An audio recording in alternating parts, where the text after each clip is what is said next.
Hello my dear memory athletes. आज मी तुम्हाला एका अफलातून अशा मेमरी गेमची ओळख करून देणार आहे. असा मेमरी गेम जो फक्त 0 आणि 1 या 2 नंबर्सनेच खेळला जातो. येस, समझने वाले समझ गए. अगदी बरोबर. मी बायनरी नंबर्स बद्दलच बोलतेय. ज्यांना माहिती नाही त्यांच्यासाठी बायनरी हा शब्द बाय या शब्दापासून आला आहे. बाय म्हणजे 2 आणि म्हणूनच बायनरी नंबर्समध्ये फक्त 2 नंबर्सचा समावेश होतो आणि ते नंबर्स म्हणजे 0 आणि 1. आणि आता समजून घेऊया बायनरी नंबर्स या डिसिप्लिनचं उद्दिष्ट. The aim is to commit to memory and to recall as many binary digits as possible. अर्थात जास्तीत जास्त बायनरी अंक क्रमशः लक्षात ठेवून ते अचूकपणे त्याच क्रमाने आठवता येणे हे या खेळाचं उद्दिष्ट आहे. आणि आधीच्या डिसिप्लिन्सचे व्हिडिओज बघून तुम्हाला माहितीच आहे की प्रत्येक डिसिप्लिन हा टाइम बाउंड असतो. तर त्यासाठी आता आपण वळूया बायनरी नंबर्सच्या मेमरायझेशन आणि रिकॉल टाइमकडे. तर नॅशनल मेमरी चॅम्पियनशिपमध्ये बायनरी नंबर्स लक्षात ठेवण्यासाठी तुम्हाला 5 मिनिटं आणि लक्षात ठेवलेलं आठवून लिहिण्यासाठी 15 मिनिटांचा कालावधी मिळणार आहे. परंतु हाच डिसिप्लिन जेव्हा इंटरनॅशनल किंवा वर्ल्ड मेमरी चॅम्पियनशिपमध्ये खेळवला जाईल, तेव्हा त्यासाठी तुम्हाला लक्षात ठेवण्यासाठी 30 मिनिटं आणि रिकॉलसाठी 60 मिनिटांचा म्हणजेच 1 तासाचा कालावधी मिळणार आहे. इथे तुम्हाला नॅशनल, इंटरनॅशनल आणि वर्ल्ड मेमरी चॅम्पियनशिप मधल्या कालावधीचा फरक लक्षात घ्यायचा आहे. आता आपण अगदी सविस्तरपणे बायनरी नंबर्सच्या मेमरायझेशन पेपरबद्दल जाणून घेऊया. तर हा असा असणार आहे बायनरी नंबर्सचा मेमरायझेशन पेपर. संपूर्ण पेपरभर नुसतं 1 आणि 0चं कॉम्बिनेशन. मेमरायझेशन पेपरच्या प्रत्येक पानावर कॉम्प्युटर जनरेटेड 25 रोज असणार असून प्रत्येक रो मध्ये 30 डिजिट्स असणार आहेत. अशा रीतीने एका पानावरती 25 गुणिले 30 बरोबर 750 बायनरी नंबर्स असणार आहेत. आता पुढे बघूया की मेमरायझेशनच्या संपूर्ण पेपरमध्ये तुम्हाला एकूण किती नंबर्स लक्षात ठेवण्यासाठी दिलेले असतील. The total number of digits presented equals the current world record plus 20%.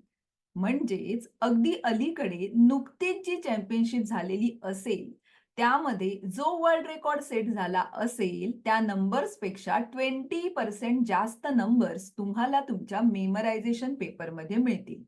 For example, नुकत्याच घडलेल्या मेमरी चॅम्पियनशिप मधला बायनरी नंबर्स लक्षात ठेवण्याचा रेकॉर्ड जर का 300 नंबर्सचा असेल, तर तुम्हाला तुमच्या मेमरायझेशन पेपरमध्ये 300 प्लस 20% म्हणजेच 360 नंबर्स मिळतील.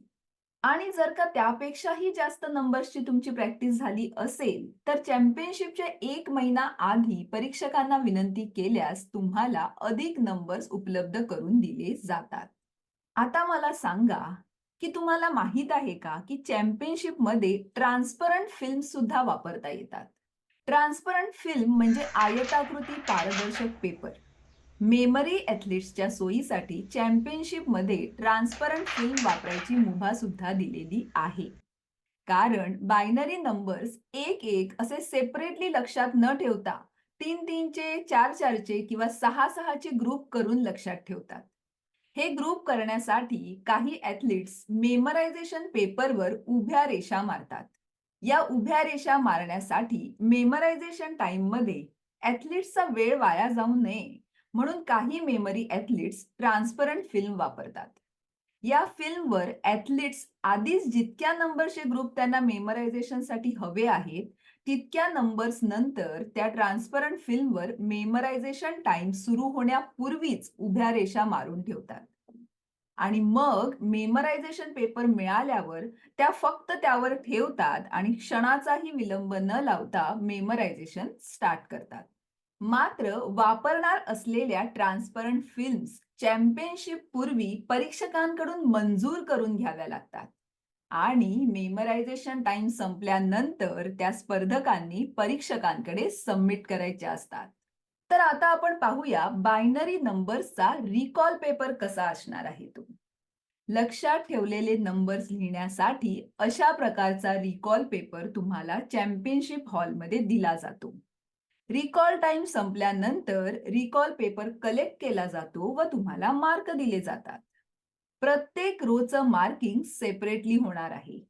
त्यामुळे लक्षात ठेवण्यासाठी तुम्ही कोणताही रो निवडू शकता. जसं की या रिकॉल पेपरमध्ये पहिल्या रो नंतर डिरेक्टली तिसरा आणि चौथा रो आणि त्यानंतर डिरेक्टली 6वा रो लिहिला आहे.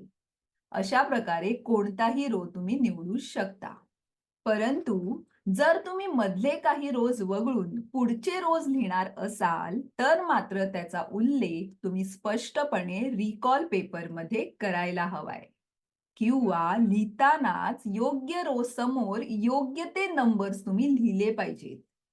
योग्य जागी योग्य नंबर्स लिहिण्याची जबाबदारी संपूर्णपणे तुमची आहे, हे लक्षात घ्या. आणि आता रिकॉल पेपर सबमिट केल्यावर तो चेक कसा केला जातो, तसेच मार्क कसे आणि किती दिले जातात हे आता आपण पाहूया. उदाहरणादाखल मी तुम्हाला एक रिकॉल पेपर इथे दिलेला आहे. प्रत्येक बरोबर नंबरसाठी 1 मार्क दिला जाईल. या रिकॉल पेपरमध्ये पहिल्या रो मधले संपूर्ण 30 नंबर बरोबर आहेत. त्यामुळे या रो साठी 30 मार्क मिळतील. लक्षात घ्या की शाळा कॉलेजमधली पेपर चेक करायची पद्धत आणि मेमरी चॅम्पियनशिप मधली पेपर चेक करायची पद्धत पूर्णपणे भिन्न आहे.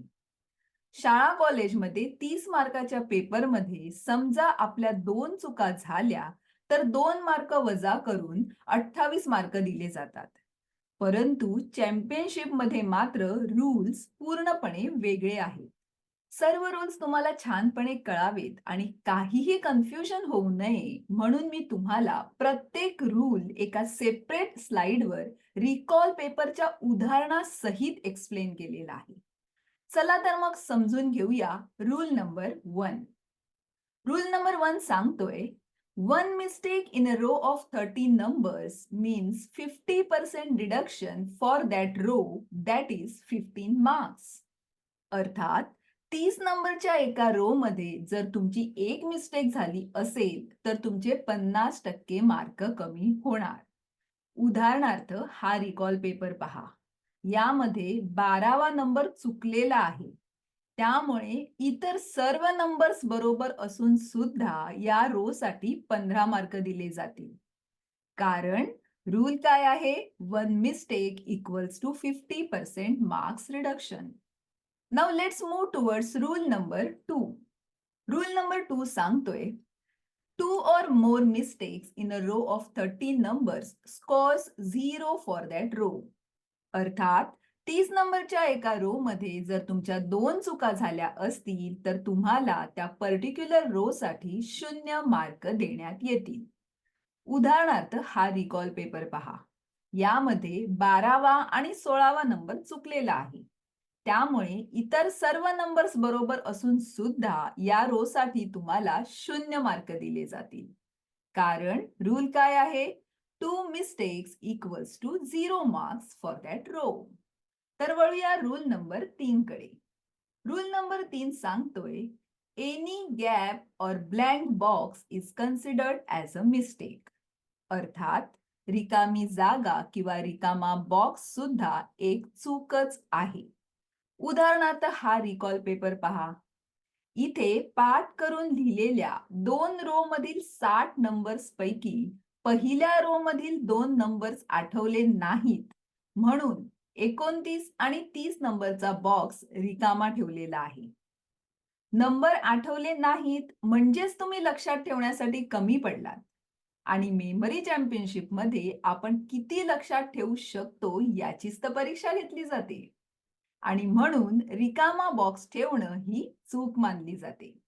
आणि म्हणून पहिल्या रो मध्ये 2 चुका झाल्यामुळे 0 आणि दुसरा रो मात्र संपूर्ण बरोबर लिहिला असल्यामुळे त्याला 30 मार्क, अशा रीतीने एकूण 30 मार्कच तुम्हाला या रिकॉल पेपरसाठी देण्यात येतील. आता बघूया रूल नंबर 4. रूल नंबर 4 सांगतोय, there is no penalty for missing row.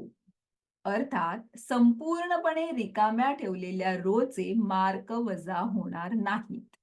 उदाहरणार्थ हा रिकॉल पेपर पहा. पहिल्या आणि तिसऱ्या रो मध्ये नंबर्स लिहिलेले आहेत, परंतु दुसरा रो संपूर्णपणे रिकामा ठेवलेला आहे.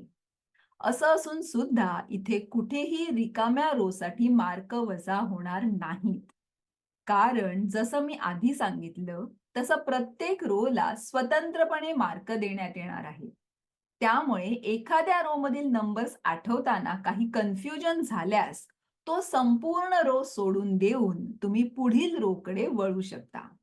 इथे लक्षात घ्या की एकतर तुम्ही निवडलेला रो संपूर्ण लक्षात ठेवायचा आहे किंवा एखादा रो संपूर्ण सोडून द्यायचा आहे. अर्धवट लिहिलेल्या रो साठी मार्क वजा होणार आहेत. तर या रिकॉल शीट मध्ये पहिल्या रो साठी 30 मार्क आणि तिसऱ्या रो साठी 30 मार्क अशा रीतीने एकूण 60 मार्क तुम्हाला दिले जातील. Next is rule number 5. Rule number 5 सांगतोय, if the final row is partially complete, a point is awarded for each number if all are correctly written. अर्थात शेवटचा रो अर्धवट लिहिलेला असेल, परंतु शेवटच्या रो मध्ये जेवढे नंबर्स लिहिलेले असतील तेवढे सर्व नंबर्स बरोबर असतील तर प्रत्येक नंबरसाठी 1 गुण याप्रमाणे मार्क दिले जातील. उदाहरणार्थ हा रिकॉल पेपर पहा. इथे पहिले 3 रो पूर्ण लिहिलेले आहेत. मात्र चौथ्या रो मध्ये फक्त 5च नंबर लिहिलेले आहेत. आणि तसंच पुढच्या कुठल्याही रो मध्ये नंबर्स लिहिलेले नाहीत. म्हणजे चौथा रो हाच शेवटचा रो आहे. त्यामुळे चौथ्या रो मधील रिकाम्या जागा या चुका न मानता त्यासाठी मार्क वजा केले जाणार नाहीत. किंबहुना जे 5 नंबर्स लिहिलेले आहेत त्या प्रत्येक नंबरसाठी 1 मार्क असे 5 मार्क या रो साठी दिले जातील. म्हणजेच इथे पहिल्या 3 रो साठी 30 गुणिले 3 बरोबर 90 मार्क व चौथ्या रो साठी 5 मार्क असे एकूण 95 मार्क तुम्हाला मिळतील. आता हा रिकॉल पेपर नीट बघा. इथे चौथा व पाचवा रो अर्धवट लिहिलेला आहे. आणि रूल नंबर 5 सांगतोय की फक्त शेवटच्या रो मध्ये ब्लँक्स अलाउड आहेत. याचा अर्थ लक्षात घ्या की चौथ्या रो मध्ये एकापेक्षा जास्त रिकाम्या जागा म्हणजेच मिस्टेक असल्यामुळे चौथ्या रोला 0 मार्क मिळतील. मात्र पाचवा रो हा शेवटचा रो असल्यामुळे आणि लिहिलेले सर्व 15 नंबर्स बरोबर असल्यामुळे पाचव्या रो साठी 15 मार्क मिळतील. अशा रीतीने या रिकॉल पेपर साठी पहिल्या 3 रोचे 30 गुणिले 3 बरोबर 90 व पाचव्या रोचे 15 असे एकूण 105 मार्क दिले जातील. Let's move towards rule number 6. आणि रूल नंबर 6 सांगतोय, one mistake in a final and partial row means the points awarded will equal half the number of words recalled. अर्थात अर्धवट लिहिलेल्या शेवटच्या रो मध्ये जर का एक चूक झाली असेल तर जेवढे नंबर्स लिहिले असतील त्या संख्येच्या अर्धे मार्क दिले जातील. उदाहरणार्थ हा रिकॉल पेपर पहा. इथे शेवटच्या रो मध्ये 8 नंबर्स लिहिलेले आहेत. परंतु 6वा नंबर चुकलेला आहे. त्यामुळे रूल प्रमाणे या रो साठी 8च्या अर्धे म्हणजेच 4 मार्क दिले जातील. म्हणजेच या संपूर्ण रिकॉल पेपर साठी पहिल्या 3 रोचे 30 गुणिले 3 बरोबर 90 मार्क्स व चौथ्या रोचे 4 मार्क्स असे एकूण 94 मार्क मिळतील. आता वळूया रूल नंबर 7 कडे. रूल नंबर 7 सांगतोय, 2 or more mistakes in a final and partial row will score 0 for that row. अर्थात अर्धवट लिहिलेल्या शेवटच्या रो मध्ये जर 2 चुका झाल्या तर 0 मार्क दिले जातील. उदाहरणार्थ हा रिकॉल पेपर पहा. इथे शेवटच्या रो मध्ये 9 नंबर्स लिहिलेले आहेत. परंतु दुसरा व चौथा नंबर चुकलेला आहे. त्यामुळे रूल प्रमाणे या रोला 0 मार्क दिले जातील. म्हणजेच या संपूर्ण रिकॉल पेपर मध्ये फक्त पहिल्या 3 रोचे 30 गुणिले 3 बरोबर 90 मार्क मिळतील.